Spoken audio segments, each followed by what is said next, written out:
कनश्री आचार्य, contact number 84205 नीचे दे रही हूँ। आज का सब्जेक्ट है कि कुछ सवाल ऐसे आते हैं व्हाट्सएप में, नोन कस्टमर अननोन कस्टमर पूछते रहते हैं। वो ये है कि पूजा के स्थान पे जो मरे हुए लोग हैं, रिश्तेदार बोलते हैं, तो उनका फोटो रखना उचित है या नहीं है। अगर मैं अपने घर की बात करूं, मैं जहाँ रहती हूँ तो वहाँ पर पुराने जो गुजर गए उनके कोई भी फोटो मैंने नहीं रखा, क्योंकि मुझे शास्त्र का नियम पता है।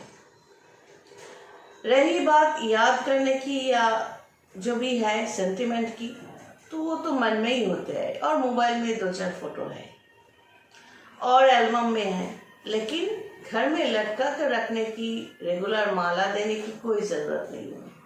ये हम नहीं कह रहे हैं, शास्त्रों में जो पढ़ा है, जो लिखा गया है, उसको मान के जो लोग चलते हैं वो खुश रहते हैं, शांति से रहते हैं। भगवान की जगह मतलब एक ब्रह्मस्थान, मतलब जहाँ से एक घर की शक्ति मिलती है, तो उस पूजा की जगह पे सिर्फ पॉजिटिव एनर्जी, मतलब भगवान को किसी भी रूप में आप रखो, लेकिन शिव जी और काली या दुर्गा को नहीं, क्योंकि शिव यानी महाकाल की जगह अगर घर में शिवलिंग स्थापन करते हो तो उसका कई नियम होता है, सिर्फ पानी डालने का नहीं है। तो इससे अच्छा होगा एक फोटो रख सकते हो, नॉर्मली अगरबत्ती दिखा सकते हो, लेकिन शिवलिंग को रखने का कई नियम होते हैं, मंत्र तो होते ही है।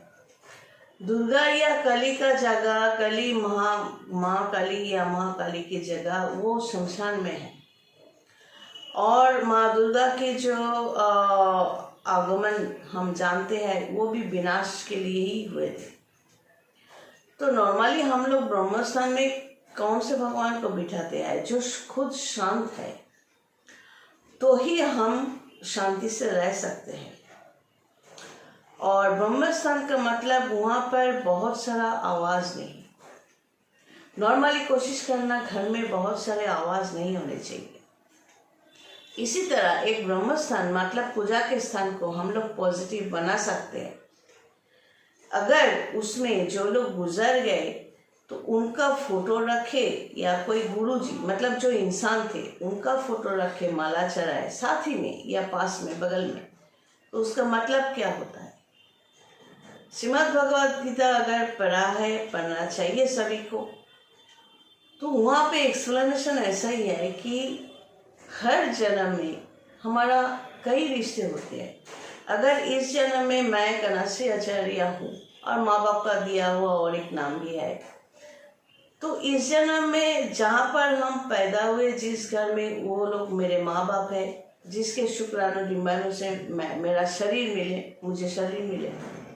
लेकिन शरीर कैसे होंगे, दिखने में मैं कैसे बनूंगी, इसका 80% डिपेंड करता है मैंने पिछले जन्म में क्या काम किया था, कैसा काम किया था, उसके हिसाब से। शुक्राणु और पिता के शुक्राणु और माता के डिम्बाणु से, माँ के पेट में एक बच्चा, एक मांस जिसमें प्राण आते हैं, तो वो बच्चा फॉर्म हुआ, लेकिन जितना उसके पैदा होने के बाद वो कैसा दिखने में होगा, डीएनए आरएनए का और क्रोमोसोम का साइंटिफिकली जो कंट्रीब्यूशन है वो 20 to 30% है। बाकी निर्भर करता है कि हम कैसे कर्म किए थे, और जितने साल हम जिएंगे, डे बाय डे हम कैसे दिखने में होंगे, ये हमारे हाथ में नहीं होता। बोलते हैं ना, खुदा के ऊपर खुदकारी, मतलब भगवान जो स्टैम्प देकर बनाया ये कुंडली, जब जिस टाइम पे, जिस जगह पे हमने जन्म लिया, वो हमारे कर्म का फल है। जो भाग्य हमने फेस किए, भाग्य या दुर्भाग्य, वो भी हमारे ही कर्म का फल है। अगर पैदा होने के बाद घर में माँ बाप का सपोर्ट नहीं मिलते, भाई बहन का सपोर्ट नहीं मिलते, जो पड़ोस में है उनका सपोर्ट नहीं मिलते, सब जेलस होते हैं अगर ऐसा कि मैं दिखने में खूबसूरत हूँ। पिताजी के दोस्त, भाई के दोस्त, पड़ोसी सब बदमाशी करने आगे आते हैं। ये जो कुछ अगर हमने फेस किया है तो ये मेरे ही कर्म की वजह से, और अगर हमने इन सब को ऐसे सप्रेस करके आगे निकल गई, वो भी मेरे कर्म की ही वजह से। क्योंकि यहाँ पर अगर मैं अपनी बात करूँ, मेरे कुंडली में लग्न में बृहस्पति देवगुरु होने के कारण मैं ऐसे जो कुछ मैंने अभी कहा सबको फेस किया, अच्छी तरह से धोया, फिर आगे निकल गई। अभी भी इतना ताकत मैं रखती हूँ, ये 55 एज में भी। तो ये मैं जो बोल रही हूँ, ये मैं शरीर की बात नहीं कर रही हूँ। मैं मतलब ये शरीर के अंदर जो इंटेलिजेंस है, जो ताकत है, ब्रेन की ताकत है, जो शिक्षा है, एजुकेशन है, सब कुछ हमें मिले। यहाँ पर कुंडली में मेरा था कि एजुकेशन मेरा अच्छा होगा, सिचुएशन जो भी है, कहीं पर भी हमने जन्म लिया, तो इसलिए मैं कोशिश करती गई और मुझे अपना रास्ता मिल गया। तो जो कुछ हम फेस करते हैं अपने कर्म के फल के हिसाब से भोग या दुर्भोग करते हैं, और उसको कैसे हम ऐसे सप्रेस करके आगे निकलेंगे या निकाल नहीं सकते, दोनों ही डिपेंड करते हैं अपने कर्म के फल के ऊपर से, जो हमने लेकर पैदा हुए। मतलब पेट में तो हम एक मांस है, फ्लेश एंड ब्लड बॉडी, फिर पैदा हुए, फिर दिखने में कैसे होंगे, जितना समय बीतता जाएगा तब हम आगे कैसे होते जाएंगे, सब कुछ मेरे कर्म के हिसाब से होगा, प्लस अपने कर्म का फल जो पिछले जन्म में किया था उसके हिसाब से होता जाएगा। लाख कोशिश करने की, अगर मैं ऐसा होती, जैसे बंगाली में शाकचुन्नी बोलते हैं, जो बम मरने की बात, इतने बड़े बड़े आँख, ऐसे इतने बड़े बड़े दांत, ऐसा अगर मैं होती तो लाखों प्रोडक्ट यूज़ करने के बाद भी मैं इस तरह दिखने में नहीं होती, जबकि मैं कुछ भी इस्तेमाल नहीं करती। तो ये अपने कर्म की वजह से होता है कि हमने क्या किया था और इसकी वजह से मैं अभी कैसा हूँ। तो जो बात हो रही थी कि ये जो हर एक जन्म में हमें मिलते हैं ऐसे लोग, अगर सब अच्छे मिलेंगे तो ये अलग बात है, पिछले जन्म की सौभाग्य है, कर्म बहुत ही अच्छा था। तो ऐसा होता नहीं, हमें अगर खराब मिले हैं, सपोर्ट करने वाला कोई मिला नहीं, तो ये हमारी कर्म की वजह से होगा और हमने ऐसे धोकर आगे निकल गई, ये भी भगवान के आशीर्वाद से। लेकिन जिस पे मैंने बार बार ध्यान दिया कि शास्त्र के मुताबिक चलो, मतलब ये ब्रह्म स्थान, पूजा के स्थान में everybody is not allowed every time. Her time पे कोई भी आके पूजा की जगह पे जाके हमला करे, मतलब जाए, ये क्या है, वो क्या है, वहाँ पर बैठे बात करे, नहीं। ये वाइब जो होते हैं, हर एक इंसान में vibe, positive vibe, negative vibe होते हैं। तो इसलिए हम मिक्स करना सबके साथ ये नहीं करते। सिर्फ मेरे कस्टमर से बात करती हूँ, नॉर्मली निजी जिंदगी में मैं खुद को कॉन्सेंट्रेटेड रखती हूँ। मिलना जुलना, पार्टी पॉलिटिक्स, मतलब खाना पीना, जन्मदिन, सब में मैं एंट्री नहीं लेती। तो क्योंकि मुझे अपने शक्ति जो कुछ मिले हैं पॉजिटिव, वो हमें बचाना है। तो पूजा के स्थान पे जो लोग मर गए हैं उनका फोटो रखना या दीवार पे रखना, तो इस जन्म में इन लोगों के साथ मेरा रिश्ता बन गया है।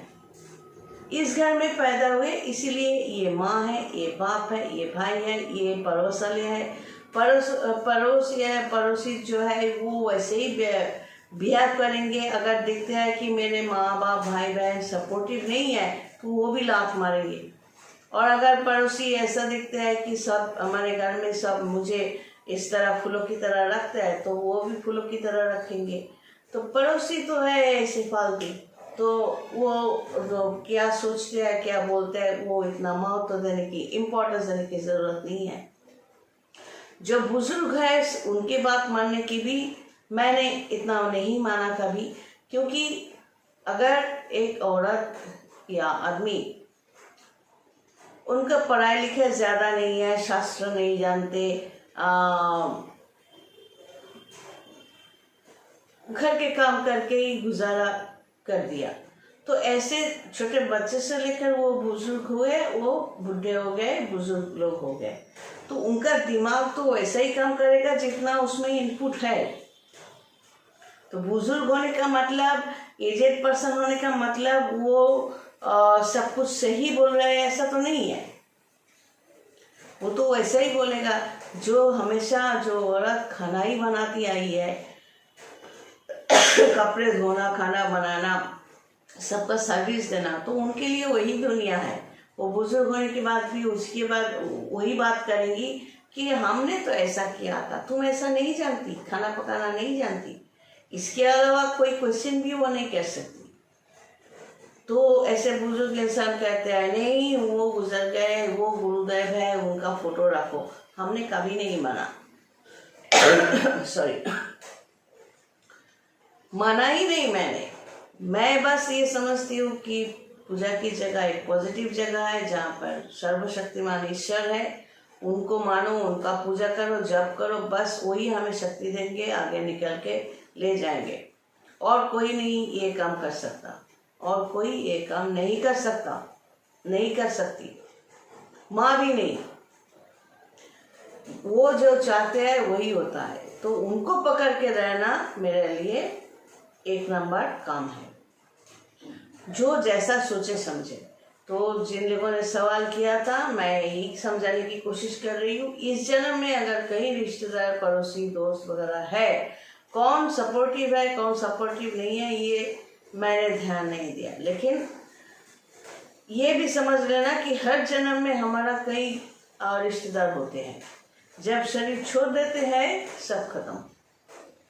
फिर कुछ दिन, कुछ साल ये शरीर के बिना रहना पड़ता है, वो अलग सब्जेक्ट है।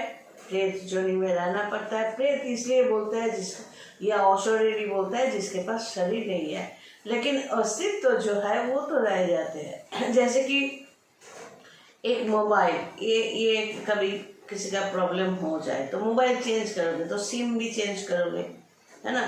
तो बॉडी आप चेंज कर सकते हो, तो उसके साथ सिम में जो कुछ डेटाबेस है, कुछ आपको मिलते हैं, कुछ नहीं मिलते। तो ऐसे ही शरीर छूने के बाद जब प्रेत जोनी में रहते हैं, अपने कर्म के हिसाब से कितना दिन वैसा शरीर के सिवा रहना पड़ेगा। फिर उसके बाद आप जब नया शरीर आपको मिलेंगे, तब क्या क्या इनपुट फिर से आपको मिलेगा, ये डिपेंड करेगा आपके कर्म, आपके मन, आपके अस्तित्व के ऊपर। इसीलिए जो लोग ऐसा करते हैं, उनके घर में जो पुराने जो गुजर गए उनके फोटो वगैरह रखते हैं। वो सेंटिमेंट, बाल्टी सेंटिमेंट होता है ना। शास्त्र तो समझते नहीं है, तो समझना नहीं भी चाहते। तो जो गुजर गए उनको माला वाला देकर जो लोग चलते हैं, मिला लो। उनके घर में सचमुच सुख, शांति, मतलब एकदम शरीर, बीमारी के अलावा कोई शरीर, ये सब होता नहीं है। कुछ ना कुछ प्रॉब्लम होते ही रहते हैं, और वो लोग सोचते ही रहते हैं हम तो पूजा करते हैं। भाई भगवान एक सर्वशक्तिमान पॉजिटिव शक्ति ईश्वर है, उसको कई रूप से हम लोग पूजा करते हैं। तो उनके जगह पर अगर हम किसी को घुसा देते हैं तो जिम्मेदार तो हम ही हुए ना। तो इसलिए कुछ भी करने से पहले स्पिरिचुअल लोग, मतलब जो आध्यात्मिक लोग हैं, मतलब जो ये सब समझाते हैं, वो ज्योतिष हो भी सकते हैं, ज्योतिषी हो भी सकता है, तांत्रिक हो भी सकता है, नहीं भी हो सकते हैं, लेकिन समझाने का काम जो लोग लेते हैं, जो ये सब पढ़ते हैं, जानते हैं, तो उनको स्पिरिचुअल पर्सन या स्पिरिचुअल गाइड कहा जाता है। इसलिए मैं अपनी प्रोफाइल में स्पिरिचुअल गाइड भी लिखती हूँ। तो जो मेरे कस्टमर्स हैं उनको मैं समझाने की कोशिश, कंसल्टेंसी हमेशा दिए जाती हूँ, ताकि जो कुछ मैं काम करने के बाद उसको देती हूँ, अलग से एक नॉलेज भी देने की कोशिश करती हूँ, ताकि उनकी ज़िंदगी सुधर जाए। तो भगवान के आशीर्वाद से मेरे कस्टमर जो है वो कुछ ना कुछ तो हैप्पीनेस फील करते ही होंगे। तो इसीलिए वो भी हमें नहीं छोड़ते और हम भी उनको निकाल नहीं सकते। जो हमें ट्रस्ट करते हैं, विश्वास करते हैं, मेरा हाथ पकड़ के चलना चाहते हैं, मैं इतना इनह्यूमन नहीं हूँ कि उनको निकाल दूँ। तो यही आज की सब्जेक्ट है कि मरने के बाद उनकी जगह प्रेत जोनी में होता है। इसीलिए जो लोग प्लानचेट करते हैं, मैं हमेशा बोलती हूँ कि या हमें बोलते हैं प्लानचेट करने के लिए, मैं कहती हूँ कि ये नियम है, आप चाहो तो कर सकते हो, लेकिन याद रखना जैसे कि उनके पास और उन लोगों के पास शरीर नहीं है, आप किसी एक को बुलाना चाहोगे, ये ज़रूरी नहीं है वो एक ही आएंगे या वही आएंगे। ऐसा होता भी है, वो नहीं आए कोई और आ गया या आ गई, ऐसा भी होता है, एक के साथ और 2-4 भी आ गए। तो उन लोगों को अपनी जगह पे वापस करना भी जानना चाहिए। प्लानचेट करके बुला तो लिया, या उनको बार बार, जो लोग चले गए प्रेत जोनी में, उनको बार बार याद करके बुला तो लिया, अब वापस कैसे भेजोगे?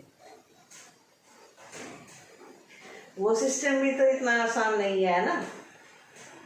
तो जो चले जाते हैं, नसीब से चले जाते हैं, उसके ऊपर हमारा हाथ नहीं होता। जो चले गए छोड़ दो, याद करो, याद में रखो, ज़्यादा याद मत करो। जो अतीत है वो अतीत है, चला गया, और जो भविष्य है उसको आपने देखा नहीं।